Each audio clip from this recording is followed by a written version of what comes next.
What's up, Fin fans? Josh Clow here. Got some more Miami Dolphin updates and news just to give you guys today. Two things I'm going to discuss. The first thing I'm going to be talking about, the Miami Dolphins and the Tampa Bay Buccaneers have agreed to do joint practices before their preseason game. I believe they're week 1 of the preseason. So, August 13th, August 14th. That's a Tuesday and a Wednesday. Both of those are going to be joint practices with the Tampa Bay Buccaneers, both at 10 a.m. Eastern Time, and they're both going to be open to the public.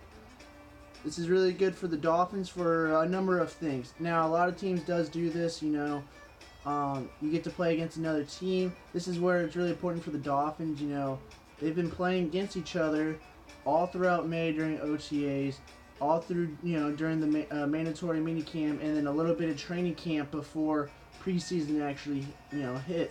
So the Dolphins will actually get to play against somebody other than themselves. So we actually get to see what really Ryan Fitzpatrick and Josh Rosen does in practice. That's not against Davian Howard, Rashad Jones, all those guys that they play every day. They kind of start learning how to play against these guys.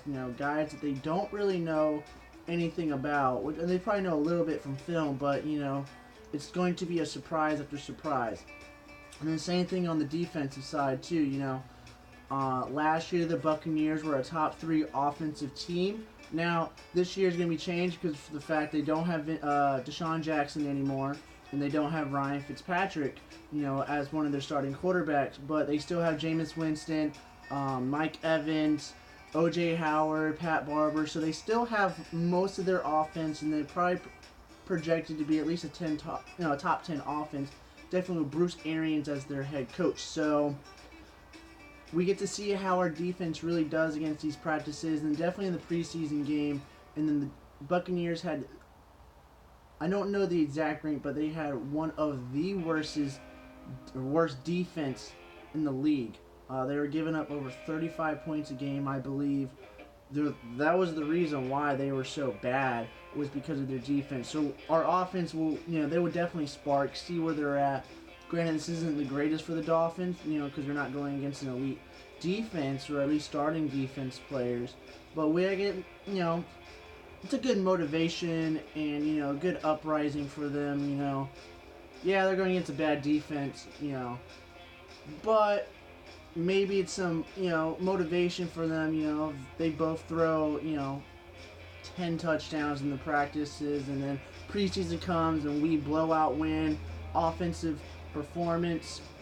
That could be some motivation for the Dolphins, moving forward in the preseason, and then hopefully grinding into week 1 and week 2 of the regular season. Definitely the fact that we go against the Ravens, Patriots, Cowboys, and Chargers. We need that motivation on the beginning 4 game of the stretch. Definitely if we're going to be riding with Ryan Fitzpatrick in the starting part of the season. So that's just that for the joint practices update for the Miami Dolphins and the Tampa Bay Buccaneers. I'm excited to watch that. They are open to the public, so you probably get to watch some highlights off of that. Everyone will be talking about it. So something to keep an eye out when those dates come. And the second I'm going to be talking about is Michael Dieter, the one of our draft picks from the Dolphins, 3rd round pick, finally signed with the Dolphins. He is the last rookie player to sign for the Miami Dolphins. So all of our rookie picks are now signed for the Dolphins for the next 4 years.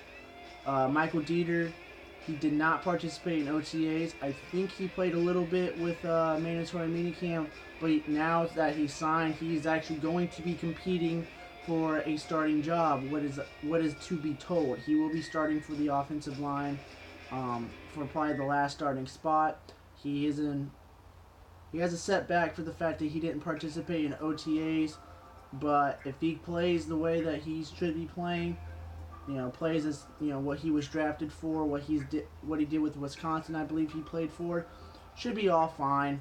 Hopefully he does get the starting job, because Brian Flores wants to put the best 5 players on that offensive line, and if he is going to be one of those best 5 players, then we're in good hands. So offensive line has been struggled for Miami Dolphins. I know that our playoff year we had a really great offensive line when they were all healthy, but most of those guys are gone now, so we got to rebuild the offensive line.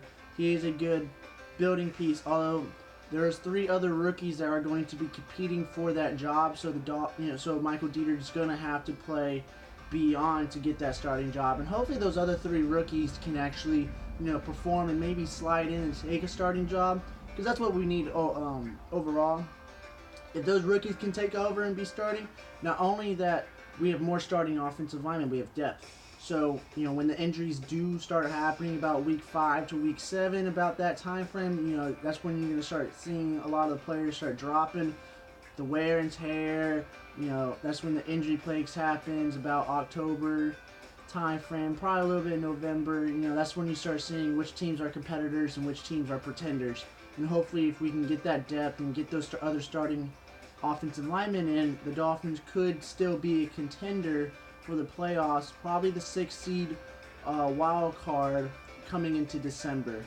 But all the rookies are signed. This is good for the Dolphins. Now, they can stop worrying about that and now start focusing on preseason and who's going to make the 53-man roster at the end of August. So that's all the news and updates I have for you guys from Miami Dolphins. If you haven't already, make sure you like this video and then subscribe so you don't miss any other Dolphin news or updates or any other videos I make Miami Dolphins related stuff. So hope you guys have a great weekend. Thank you guys for watching and have a blessed day, guys. Thank you very much.